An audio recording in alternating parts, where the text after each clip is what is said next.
시민단체가 Y병원의 대리수술 의혹으로 인해 환자들의 피해 규모가 상상 이상이라며 경찰 고발에 나섰는데요.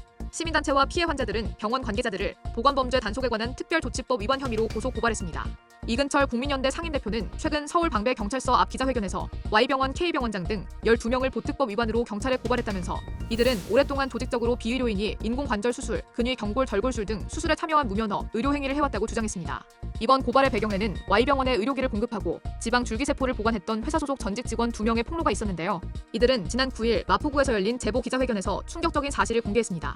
제보자에 따르면 Y병원은 위험도가 높아 의사가 직접 해야 하는 지방 줄기세포 채취 수술을 비의료인인 응급구조사 등이 오랜 기간 동안 수시로 해왔다고 합니다. 이들은 Y병원에 처음 출근한 지난 2018년경에도 무자격자에 의한 대리 유령 수술이 이미 고착화되어 있었다고 증언했습니다. 특히 주목할 점은 Y병원이 지난해 국정감사에서 의사 한 명이 1년에 3,000에서 4,000건의 수술을 한 병원으로 지목됐다는 점인데요.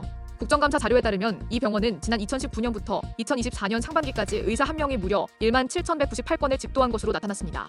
이에 대해 보건복지부는 지난 12월 9일부터 14일까지 5일간 Y병원에 대한 현장 조사를 진행한 바 있습니다.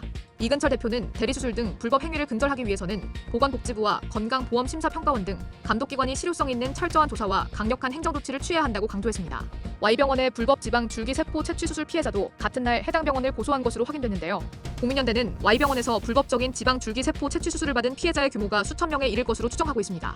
이근철 대표는 불법적인 대리 유령 수술을 근절하고 환자의 피해를 예방하는데 앞장서야 할 보건복지부 등 감독기관의 조치가 미진하기 때문에 이제는 의료 소비자가 보다 적극적으로 나서 권리를 찾아야 할 것이라고 말했습니다.